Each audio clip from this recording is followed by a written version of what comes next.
Feri, nessa questão da fala, né? Eu acho que a gente não falou ainda, mas seletividade alimentar, tudo a ver. Porque a criança, né, a gente estava falando um pouquinho antes de oferecer, de quantas vezes a criança precisa ter o contato com aquele. Ah, eu não compro beterraba porque meu filho não come. Quantas vezes você ofereceu beterraba, né? Mas meu filho só come batata frita. Batata frita e macarrão e tomatinho, por exemplo. Tá. Mas quantas vezes você colocou brócolis no prato dele? 5 vezes? 6 vezes para uma criança dizer que não gosta de um alimento, no mínimo 40 vezes tem que estar no prato dela. Sim. A introdução alimentar, ela se inicia com 6 meses, né? De 6 para 7 meses, quando a criança já demonstra os sinais de prontidão, e vai até 2 anos. Nesse 1 ano e meio. Quantas vezes você ofereceu brócolis? Mamão, meu filho não come mamão, mas quantas vezes ele come mamão? Então, assim, seletividade alimentar vem de oferecer e também tem essa questão da fala, da comunicação, de tudo.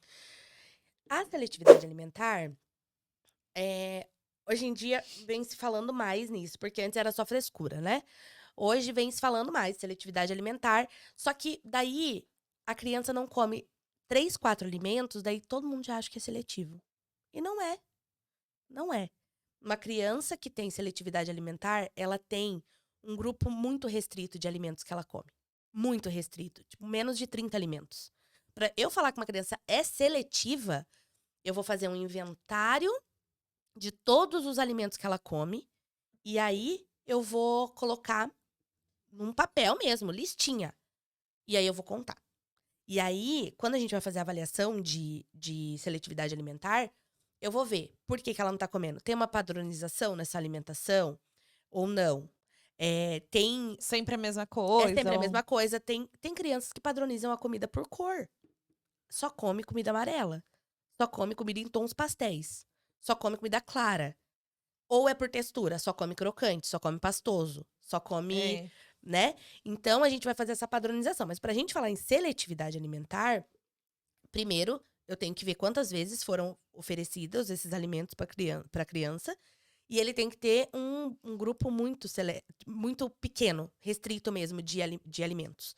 Então são crianças que excluem grupos inteiros de alimentos, não come nada de carboidrato, não come nada de verdura, nada de fruta, nada de legume, né. E então o que a gente vê muito hoje é recusa alimentar, então por falta de apresentação, a criança se recusa a comer. Aí é uma recusa alimentar.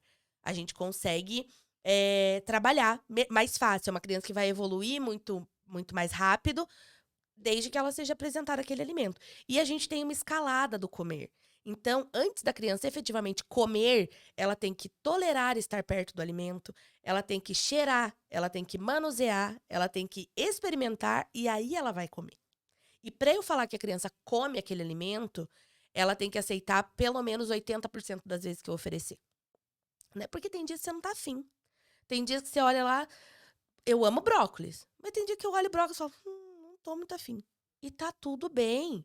Ou a criança comeu, foi exposta: "Nossa, meu filho não come brócolis", mas eu, né, já apresentei 1 milhão de vezes, ok, ele não gosta de brócolis. É porque existe, não é uma técnica, né? É um recurso para você iniciar isso. Ah, meu Sim. filho só come macarrão, tomate e batata frita. Então tá. Então você vai colocar o que ele come, mas vai colocar um alimento que ele não está comendo. E no Exatamente. outro dia, a mesma coisa. Vai Exatamente. repetindo. Repete, Sim, coloca, porque ele precisa ver. Uma hora ele vai tocar. sim. E aí pode ser que ele experimente, goste e comece a ver Exato. sempre no prato. Sim, E aí é você isso. tira o tomate e deixa o brócolis. Sim, Aí você coloca outra coisa no lugar, cenoura. Ah, mas ele não vai comer, mas tem que estar no tá ali, tá prato. ali. Sim, Exatamente. o que a gente fala muito, eu converso muito com as mães, que às vezes ela: "Ah, meu filho é seletivo", mas você vai ver, tem um grupo grande de alimentos, ele come É. 50, 60 alimentos. Tá, então ele não tá comendo o que você quer que ele coma. Então espera.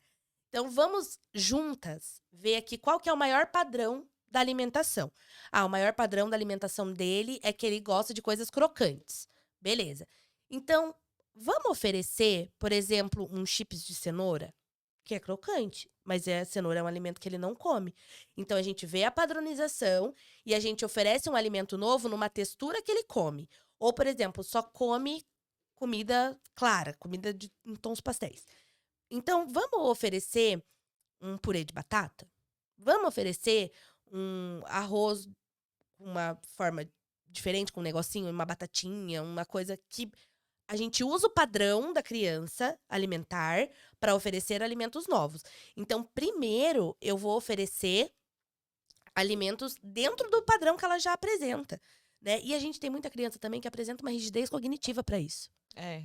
né? Então, é o famoso não tô comendo porque tenho medo do novo. É. Tenho medo do novo. Não quero experimentar. Então, o que a gente vai fazer? Vai pegar os alimentos que a criança já come E colocar junto. e apresentar junto com outra textura. Ah, só come batata frita do McDonald's. Tá bom. Então, a gente vai apresentar para ele uma batata frita na air fryer em casa. Então, a gente trabalha com alimento que ele já come em outras formas. Porque tem crianças que realmente são muito seletivas e são muito rígidas com isso. Só como macarrão de tal marca feito de tal jeito. É. Então, a gente vai fazer o macarrão de tal marca de outro jeito. Ou a gente vai fazer o macarrão do mesmo jeito, só que de outra marca. Então, a gente, junto com a família, a gente vai conseguir verificar o que é melhor. A minha filha, ela não gostava de comer purê quando era menorzinha, porque a textura realmente é muito, blá, né? Eca mesmo, assim, de comer no começo, né? Sim. Da introdução. Até o, como é que chama? Ai, me fugiu a palavra agora, quando a criança tem reflexo de gag aqui, que daí Sim. tem que, a língua, o reflexo começa na ponta, aí vai empurrando para trás. Então, até ela adquirir isso, o que acontece? A textura do purê fica aqui na ponta, aí vai na goela, entendeu? Uhum. Não é legal. Sim. Então, assim, eu olhando isso, eu tava entendendo o que ela tava passando. Então, eu oferecia mais alimentos que ela pudesse morder, mas que ficasse macio. Então, eu fiz a participativa, BLW e também colher. Então, eu fiz de tudo para que eu pudesse apresentar os alimentos para ela. E ela tinha essa dificuldade com essa textura, de purê, de Sim. coisa assim, mais, né? De mastigar mesmo ali com a boquinha.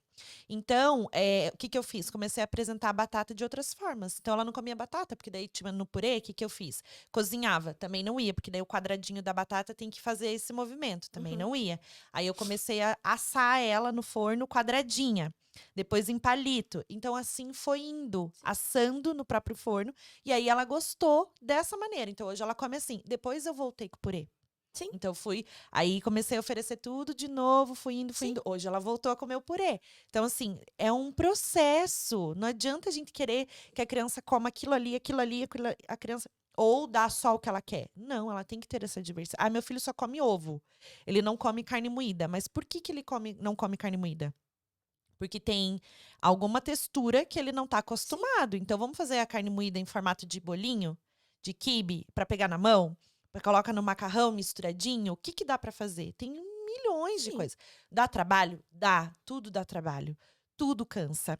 Tudo deixa a gente... Ai, meu Deus, quanta informação. O que eu faço agora? Tenta fazer, dentro do seu possível, o que dá para fazer naquele momento, né? Hoje eu só consigo cozinhar brócolis e cenoura. Tá bom. Não é para fazer os 5 grupos alimentares, 5 cores no prato, refeição fresca toda hora, não vou congelar, eu vou fazer... Sim. Não, é o que dá. Não é mas pra ficar não escravo, dá né? para negligenciar. Meu filho não come nada, tem seletividade alimentar, tem isso, tem aquilo, e tá bom, eu só dou o que ele gosta. Não, daí não. Muitas vezes a gente tem questões sensoriais também É. pra criança da seletividade. Então, a criança não aceita a textura pastosa nem na mão, nem no pé. Exatamente. Como que eu vou enfiar na boca? É. Não dá. É. Então, a gente tem... O trabalho com a seletividade alimentar é bem multidisciplinar mesmo. Então, uma psico, uma TO é essencial junto. Porque as questões sensoriais, quem vai identificar é a terapeuta ocupacional.